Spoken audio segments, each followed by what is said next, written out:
Really impressed with the way he really took the traffic on. His goal kicking was good enough, but it was those touch finders. He was bending the ball into touch. He'd obviously been putting a bit of work into that. They just kept themselves in the hunt with that win. You know, they breathed a bit of life into their season, a bit of hope into their season, but they've still got a lot to do. Why do we have two Super Rugby Pacific games being played in the same metropolitan area on the same day? It absolutely makes no sense to me. DSPN, the Devlin Sports Podcast Network. Super Rugby Round 8. Tony Johnson joining us from Sky Sport. Busy man over the weekend. He had 2 games to call. We had wins for the Chiefs over the Reds. Crusaders, good win in Fiji. The Blues beating the only team that they can beat, it seems, is the Hurricanes. Highlanders lost to the Forces at the end of their season. And MP on an absolute roll, trashing New South Wales. 6 quick questions for you, yes or no answers. Tony, will the Blues make the top 6? I'm going to reserve the right to pass on one of these questions, okay, and that's it. All right. Will Moana beat them this weekend? Quite possibly. 102 points conceded in 2 games. Is that the end of New South Wales? Probably. Reds, Brumbies. Who's going to be the top dog out of Oz after the weekend? Reds. Are the Drua done, sadly? Yes. And have we seen the Chiefs playing to the absolute of what they are capable of? Not yet. Let's talk about that then, because that game that you called on Friday night, the weather was the leveller, but I always thought that they were a step ahead of the Reds. Yeah, look, the leveller, perhaps I think, was the ability of the two teams to defend. They were both very good sides, and I think that it was an even line-up on paper. When I looked at it before the game, I thought this Reds team is capable of winning this game. But the conditions dictated how the game should be won, and I think the Reds probably made the mistake. Yes, they got an early reward, but they didn't take points from there on when it was on offer by way of penalty shots. The Chiefs did. We saw the same thing on Saturday night. It's become quite a talking point after the weekend. Yeah, I wanted to ask you all about that, yeah. So I think the Chiefs, it was a very efficient performance. They came up with what they needed to. It was like, yeah, we know you love to see the flowing stuff, the razzle-dazzle, but this isn't a night for that. The only thing that was important about that game was who won it, and the Chiefs did it. That's a very good win against a very good Reds side, a very important win. And it just creates this. It's still a heck of a tight situation at the top of the table, though. Look, we're going to get on to Moana Pasifika. I just want to leave that for a second. Just leave it, because we've got a lot to talk about that. But going back to what you're saying, you bank your 3 or you roll the dice on 7. Now, this is actually happening in Test rugby as well, and we saw it a lot during the Six Nations. See, I'm an old man who goes, in tight games, take your points, I come from the Sean Fitzpatrick thing. Take your points, go back to halfway, look at the scoreboard. Take your points, go back to halfway. But that's not how it's played now. Yeah, Richie McCaw was also a great one for building scoreboard pressure. And of course, the great irony was that the All Blacks, in that one of the most famous World Cup misses, 2007, didn't take the drop goal sort of thing. Mm-hmm. But, he tended to believe that if you just kept it ticking over, you built scoreboard pressure. And I think that's probably where the Hurricanes had a chance on Saturday night. They went for the 7. This was a Blues team under massive pressure. Maybe if they'd taken those shots at goal. The only thing is about that argument, if you turn down 3 kickable penalties, you don't necessarily turn down 9 points, because if you kick the first one, it changes the flow of the game. Sure it does, yeah. It's the old butterfly effect, isn't it? It doesn't necessarily mean that you got those other 2 kickable penalties. But yeah, and the Blues, interestingly, going to the weekend, the Reds hadn't taken a single shot at goal for a penalty. And I think the Blues, the number of penalty attempts they'd had, you could count on the fingers of one. Yeah, right. We saw it even in the opening game against the Chiefs, didn't they? That they were constantly going for the 7. Yeah. And the Blues, in their desperate situation, just handed the ball to Beauden Barrett, and he obliged. He just kept knocking those penalties over. His kicking was an important factor. And I know it might have sounded like a strange thing to say, but I did actually say towards the end of the game that even the ones that missed, there was value in them, because they kept the ball down that end of the field. Chance you'll get it back from a restart. So, they got it right. And I guess the Hurricanes, we know how they love to play, where they're most comfortable playing. they now will have to sit back and think, well, the next time we're in that situation, do we do the same thing? It's one of those ones that's really hard, and the argument really usually depends on the outcome. Yeah, well, it? you're damned if you do, damned if you don't. When it comes to the All you're Blacks... You're not damned if you do and it works. Win. Yeah. When it comes to the All Blacks and it's a tight test match, like let's go to Eden Park against the Springboks, I'm screaming the whole time, take the 3, take the 3, take the 3. Because I love that scoreboard pressure thing. I think it alters and it changes. When it comes to that Blues versus Canes game, if the Blues, had to go for a try at the end, as opposed to playing the last 12 minutes knowing that if they get a kickable shot at goal, they're going to take that kick, would have changed their mindset as well. It does change the mindset of the game, because if a team knows they need a penalty to win the game, they will often play for a penalty. There are ways you can do it at scrum, you can do it just by forcing the issue, perhaps drawing them on, getting an offside, something like that. So, making a team chase the 5 or even a converted try to win the game rather than looking for an opportunity for 3. It's a different thing. So it's just all part of the fabric of the game, really. It just makes it fascinating. But as I say, I think, in the conditions and also the circumstances of a top-of-the-table clash, I think it was the Chiefs that got it right on Friday night, and I think in their desperate state on Saturday, it was the Blues that got it right. Well, how important... Well, God, it's vitally important. If they'd lost that game, they were 1-6, right? And they would be with the Drewers, and they're way out of it. They're clinging on. But, they've got a massive away games now. They've got the Crusaders, and I think it's the Reds as well. And they're going to have to win one of those 2 games. Look, they just kept themselves in the hunt with that win. They breathed a bit of life into their season, a bit of hope into their season, but they've still got a lot to do. But this will help them no end. Just, losing games at Eden Park is something that doesn't normally happen to them. So they're back into a winning frame of mind there. They've also got 2 games against Moana Pasifika. Yeah, starting this weekend. And the first of them this weekend. Yeah, how good. And suddenly, those are no longer the games where you can spell 4 or 5 of your frontline players. They are going to be so vitally important. And just before we move away from that, I've got one gripe to make about the weekend, Martin. I touched on it last week. Yeah, you did. Auckland is becoming a very competitive sports market. We're not up with Melbourne or Sydney just yet, but we've got 2 Super Rugby teams based here in Auckland. I say we. I know people watching from other parts of the country, but there are 2 Super Rugby teams based in Auckland. There is Auckland FC, which are going very well, drawing good crowds. Yep. And, of course, you got the Warriors with their very, very good, loyal fan base, 20,000 plus. Every time. So why do we have 2 Super Rugby Pacific games being played in the same metropolitan area on the same day? It absolutely makes no sense to me. I don't know what the factors were in making that decision, whether it was something that the 2 clubs wanted or whether it was just a travel agent doing the draw or whatever it was, but it should never ever be allowed to happen again, because I don't think you got as good a crowd at North Harbour Stadium as you might have had, and the same thing with Eden Park. Yeah. I mean, maybe if somebody came up and put them in the same place, maybe if both matches were played in this although I'm not sure that works either. I mean, they're 2 absolutely distinctly different teams with different audiences. People are as well. so conditioned to they want to go and see a game. I mean, even, the T20 double headers and the cricket. Haven't really worked, no. I just think, why couldn't one of them have been played on Sunday? Well, let's go to North Harbour Stadium for a starter then, because at 20, I think it was 21-7, just before half time there, New South Wales were carving up, and there was some poor defence again, and I was looking at that MP side thinking, is this a bit like the Chiefs in the first half, that they just aren't making their tackles? Then they got another try, started to get some momentum back, came into the second half and physically overpowered them, didn't they? Yeah, and I was thinking something along similar lines, that I think one of the features of Super Rugby this year, the first half, which is now behind us, is that it's been very difficult for teams to produce their optimum performance 2 weeks running.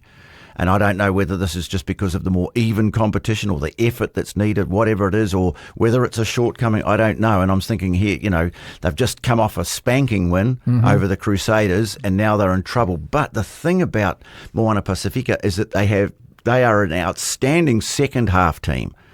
Their points, particularly in the last quarter, are phenomenal.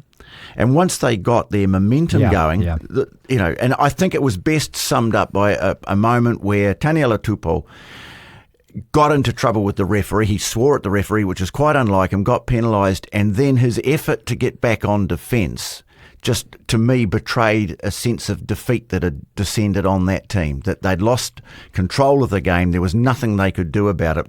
And that's what Moana Pasifika can do to you now. We've talked so much about, the additional or the elements that have been added to this team, particularly Savia and Pellegrini. But I also think there's a collective thing there. There's an energy, there's a spirit in that team. And belief, man. They got belief now. Yes, and that makes that team so dangerous. Again, they're one of that group outside the six at the moment. Yep. And so they know that, as I say, these two games against the Blues, and the beauty of having the two teams in one city is that you can watch one at Eden Park, one at North Harbour Stadium, and they are going to say a lot about the chances of both of those teams. You like the 8-9 podcast, Brett and Harry, you've been on that podcast. Yeah. Well, Harry put some stuff up on Twitter after looking at New South Wales and that second half in defence and the attitude in defence, and there was a lot of guys standing around like this that weren't making tackles, and I think Moana broke their spirit. Yes. This is... If it's not the feel-good story, it's got to be... Look, we've looked at the Drua over the last couple of years, Tony, and we've wanted them to win their games in Fiji. We've wanted them to get into that top six. This is becoming that story this year, isn't it? Yeah, they were 0-3. Yeah, okay? The early narrative was about how the Australian teams are better, much more of a challenge coming from across the Tasman. We all wanted that even state of the competition, the terrific rugby that was being played. We all, applauded the fact that the game was being decluttered in terms of the way it was refereed and the attitude. But now, coming through the middle of all that is Moana Pasifika, and it's just really great to see, because I said at the beginning that this was going to be a really, really important year for that entity, because that they've come in, everyone wanted them, but there had to be a sort of a justification, for themselves and for the people that have backed them. And we're seeing it now. They've won 3 games. They've won 2 in a row for the first time. But they're significant games. Yeah, well, beating the Crusaders in Christchurch, that was a milestone moment in itself. Backing it up, going back to back. And I was saying, and I'm glad to have a bit of egg on my face now, because I was saying after that Chiefs game, and I said that to you as well, and I said it to, say, Lala Mapusua as well, that I don't want this team to be a novelty, and I don't want them to be treated as such. I want them to be treated like a competitive side and criticised when they're not playing well, like everyone else. And the last couple of weeks, they've just come in with the hammer. Yeah, and they wouldn't have wanted that either. No, of course they. And that's what he said. He said, no, he said, we aren't here just to make up numbers. We actually want to be a top 6 side. They are proving in the last couple of weeks that. Now, look at this game. The funny thing is that second half that you talk about. That could have been that could have been the turnaround. Looks like it's been a turning point in the season. Maybe it is. Now we've got this monster mashup this coming weekend, and as you say, a Blue side that is staring down the barrel of these guys, going, they're hungry, they're licking their lips, because MP must genuinely feel this is a game that they can win, and maybe should win. I think the thing that will worry the Blues a little bit, or Blues supporters, is the fact that, they played the second half well on Saturday night. It was very tight, there weren't a lot of points, but their defence was really good. They managed to just, keep it, under control. Once they got in front, they held on, but they haven't been very good at scoring points in the second half. In fact, I think their second half points are probably amongst the worst in the competition. They just haven't been scoring points after half time. Yep. Whereas, as we say, Moana Pasifika, their second half stats probably blown out by what happened at North Harbour and also what happened at Pukekohe, but they are massive. So I would say that Tana will be thinking, if we're in the game, if we're within a few points, even got our noses in front at half time, then we can come home with a wet sail. Blues, by the same token, we're thinking, we've got to try and build some sort of lead and then be prepared to man the barricades. Well, and look, you mentioned Tana there, and of course he was the Blues coach. There's so many facets to this story, isn't there? But this is what you want. You want this to be a game that captures everyone's imagination, not that game where, we're not, he's going to take his All Black rest and he's going to take his All Black rest. You cannot afford to do that. In fact, you can't afford to do that in any games at the moment. So, okay, Highlanders and Hurricanes, I just feel so disappointed with the Highlanders. They're so close, yet they just, whatever it is, they're not quite there. And that was a senseless red card, and they lost away to the Force again. But they've had 5 games they've lost, and each one of them has been, it's only under 10 points, I think they are every single game, Tone. So, but at the same time, I feel that you look at their squad, maybe they're lacking 2 or 3 players. That's what it is. You bring an Adi Savia into that team or the equivalent of, if you could find one, good God, in World Rugby. But that's what I think the Highlanders need as well, maybe next year. They just need a few extra in that squad. Depth is proving to be such an important... And if, some teams can afford to lose. I mean, you look at the Chiefs, they've had a few good players out, but they've got a tremendous depth in their squad to cover that. I think the Reds have got it as well. Other teams, perhaps not so. And that's where you find, games slipping away in the last, quarter of a match, maybe because you haven't got the bench. Look, they didn't play badly. In fact, they got off to a really good start. The red card, it was clumsy. Yeah, it wasn't. I don't think he went in there trying to knee him in the head. No, but so. The effect, you can't expect. You slide in on a play like that in the end goal, you're just asking for trouble. It had to go. There's no question about it. That's for sure. So, look, they'll be disappointed. Looking at the way the table's shaped at the moment, I think we've got a definite top 3. I think we've got the Chiefs, the Reds and the Crusaders. Are you going to bank those 3 sides? Absolutely. I think the Brumbies will be there too. The Force at the moment, they're in 4th place. The Force are 4th, say that 6 times in a row. But they've played one more game, and I think the second half of their season does look tough. They've got the Hurricanes coming up, and then they've got a really difficult trip to New Zealand where they take on the Chiefs, followed by the Blues at Eden Park. So I think they'll struggle to stay certainly in the top 4, if not the top 6. So there is an opening there. And it's just all on, and it's 5 or 6 teams now going for those last. Whoever can get a 3 or 4 game winning run together, but boy, that is proving difficult for even the best teams in the competition. Hurricanes. What do we make of this, Tony? Where they're the only side that's lost to the Blues. 2 really narrow margin games, a scrum penalty in Wellington, a couple of points at Eden Park. But we talked about this last week.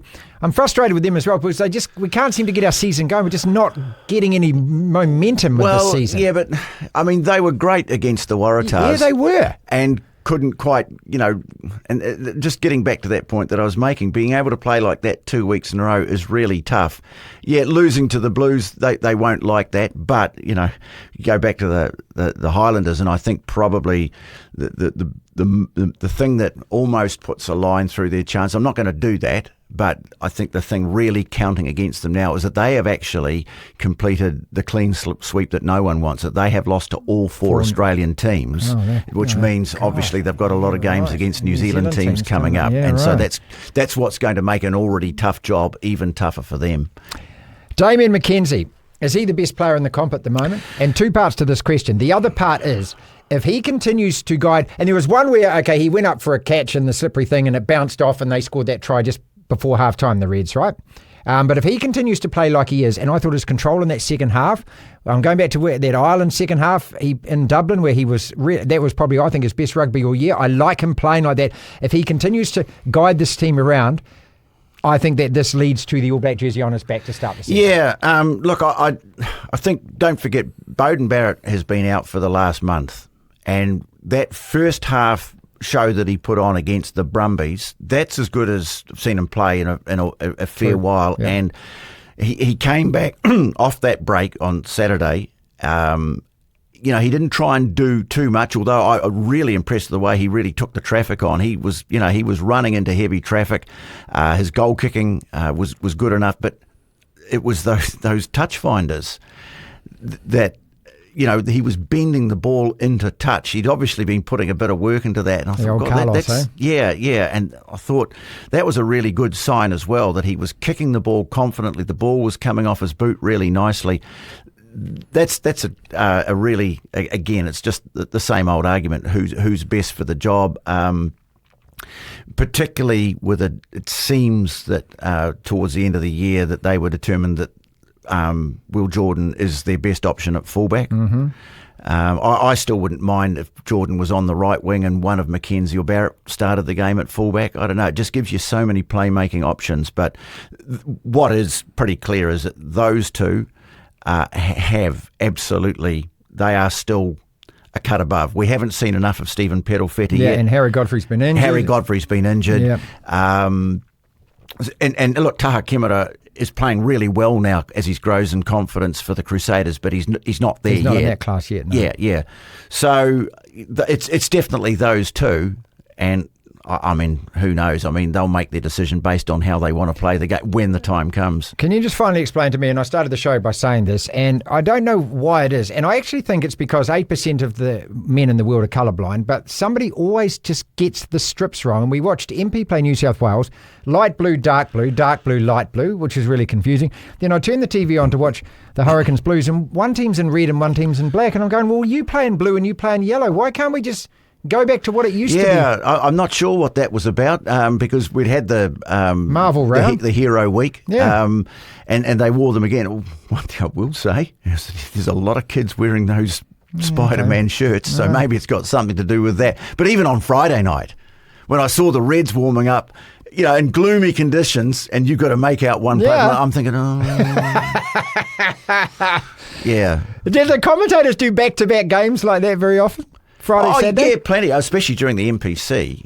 I look, mate, when you get a couple of really gripping games like that, I enjoy it. So just tell people how much study does it take to get prepared for a game like that? Because I know, look, I've spent a lot of time around all you guys, and I love, you're the rock stars of what we do, because you sit there and this is, but you've actually got to get it all study. You've got to know all of those players. You've got to know the names. You've got to know the history of it. You've got to do all of that. Yeah. Keith and Nisbo used to have the old coloured charts with the coloured pens out, and he used to do all of that. You've still got a little bit of that going on. Oh, yeah.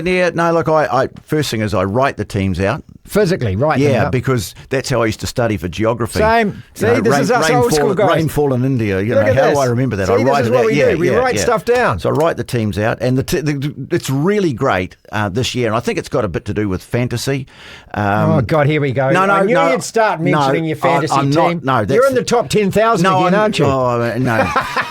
No, I'm not. I don't want to get that far into it. I'm just saying that the teams are coming out on Wednesday, which is great, because then you get the teams out, and definitely you go through and you write little game notes. And my feeling, and look, this is without wanting to sort of drop too big, and it's the biggest name possible to drop. But I remember Bill McLaren showing me his game notes once, and they were massive. They've sold those off as charity things. His game notes. I mean, beautiful. There's just not enough room where I work to fit.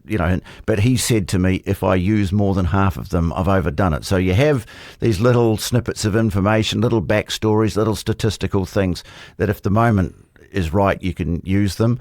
I tend to, especially if I'm going to do a team that I haven't seen so far that season, I'll sit down and watch them play, try and figure out, he's the one who wears the red boots or the yellow boots, or he's got the strapping on his shoulder, because you can't always see the jersey number, or if you've got a loose forward trio, they've all got mullets or something like that, Back in the days when the Chiefs, when they used to have Marty Holler, Todd Miller, Bruce Rehana, and a couple of others, they were all wearing those same coloured headgear. Right. Didn't know who the hell was, running with the ball. So, yeah, you got to put the prep in, and then just sit and enjoy it. Yeah. DSPN.